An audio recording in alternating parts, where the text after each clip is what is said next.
సంవత్సరానికి స్వాగతం పలకాల్సిన వేళ ఇల్లంతా సంబరాలతో మార్మోగాల్సిన సమయం. 5 నెలల గర్భిణిగా ఉన్న కుమార్తెకు సీమంతం చేయాలని తల్లిదండ్రులు ఎన్నో ఆశలు పెట్టుకున్నారు. కానీ ఆ ఆనందం క్షణాల్లోనే విషాదంగా మారిపోయింది.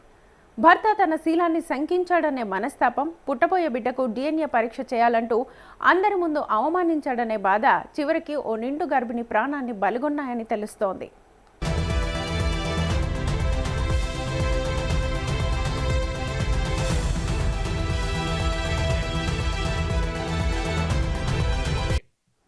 ఈ విషాద ఘటన వికారాబాద్ జిల్లా మోత్కుపల్లి గ్రామానికి చెందిన 23 ఏళ్ల సుస్మిత జీవితాన్ని శాశ్వతంగా ముగించింది.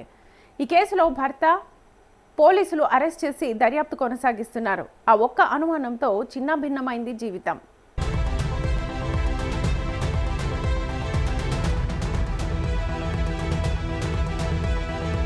వికారాబాద్ జిల్లా మోత్కుపల్లి గ్రామానికి చెందిన సుస్మితకు మెదక్ జిల్లాకు చెందిన గాజుల వ్యాపారి అభిలాష్తో సుమారు 18 నెలల క్రితం వివాహం జరిగింది. వివాహ సమయంలో సంప్రదాయం ప్రకారం కట్న కానుకలు ఇచ్చినప్పటికీ పెళ్లైన కొద్ది రోజులకే అదనపు కట్నం కోసం వేధింపులు ప్రారంభమయ్యాయని బాధితురాలి కుటుంబ సభ్యులు ఆరోపిస్తున్నారు. కాలం గడిచే కొద్దీ ఆ వేధింపులు మరింతగా పెరిగాయని, శారీరకంగా మానసికంగా సుస్మితను ఇబ్బందులకు గురి చేశారని తల్లి తన ఫిర్యాదులో తెలిపింది.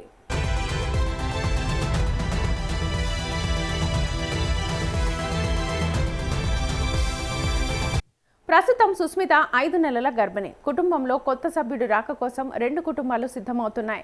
పుట్టింటి వారు సీమంతం వేడుకను ఘనంగా నిర్వహించాలని నిర్ణయించారు. జూన్ 23న వేడుక ఏర్పాట్లపై మాట్లాడేందుకు సుస్మిత తల్లిదండ్రులు అల్లాదుర్గానికి వెళ్లారు. అయితే అక్కడ జరిగిన చర్చ తీవ్ర వాగ్వాదానికి దారితీసిందని పోలీసులు చెబుతున్నారు.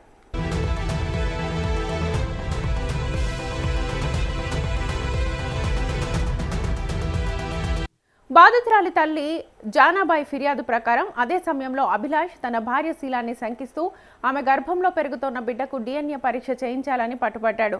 అందరి సమక్షంలో ఈ వ్యాఖ్యలు చేయడంతో సుస్మిత తల్లి మనస్తాపానికి గురైనట్లుగా కుటుంబ సభ్యులు చెబుతున్నారు. భార్యాభర్తల మధ్య వాగ్వాదం మరింతగా ముదిరింది. పరిస్థితి ఉద్రిక్తంగా మారడంతో గ్రామ పెద్దలు జోక్యం చేసుకుని వివాదాన్ని సద్దుమణిగేలా ప్రయత్నించారు.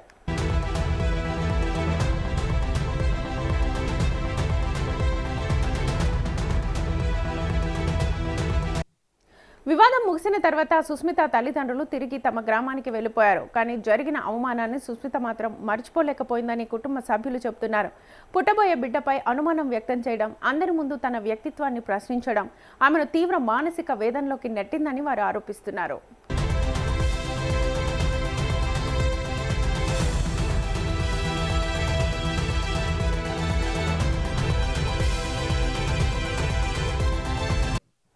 ఇక జూన్ 25 సాయంత్రం గడిపెద్దాపూర్లో తన నివాసంలో సుస్మిత ఉరివేసుకుని ఆత్మహత్య చేసుకుందని పోలీసులు తెలిపారు.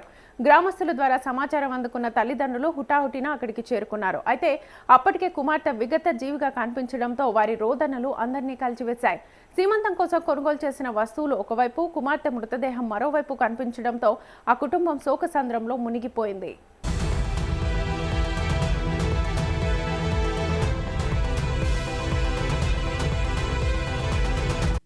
తల్లి జానాబాయి పోలీసులకు ఇచ్చిన ఫిర్యాదులో పెళ్లైన నాటి నుంచి భర్త, అత్త కలిసి అదనపు కట్నం కోసం వేధించారని, మానసికంగా చిత్రహింసలకు గురి చేశారని ఆరోపించారు. ఆ వేధింపులు, అవమానాలే తన కుమార్తె ఆత్మహత్యకు కారణమయ్యాయంటూ నిందితులపై కఠిన చర్యలు తీసుకోవాలని డిమాండ్ చేశారు.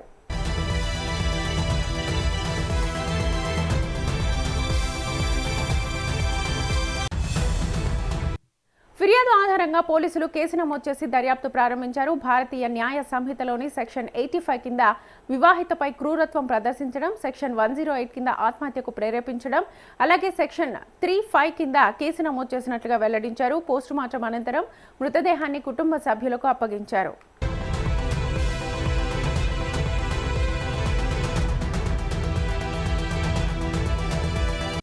ఈ కేసులో భర్త అభిలాష్, అత్త లక్ష్మిని పోలీసులు అరెస్ట్ చేశారు. అనంతరం వారిని స్థానిక మెజిస్ట్రేట్ ఎదుట హాజరుపరచగా జ్యుడిషియల్ రిమాండ్కు తరలించారు. దర్యాప్తు కొనసాగుతోందని, అన్ని కోణాల్లోనూ విచారణ జరుపుతున్నట్లుగా పోలీసులు తెలిపారు.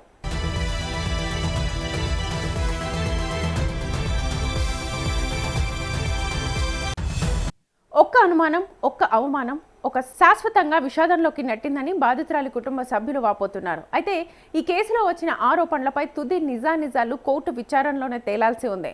కట్న వేధింపులు, కుటుంబ హింస, పరస్పర అనుమానాలు ఇవి ఇంకా సమాజంలో ప్రాణాలను బలిగొంటున్నాయనే ఆందోళనను ఈ ఘటన మరోసారి గుర్తు చేస్తోంది.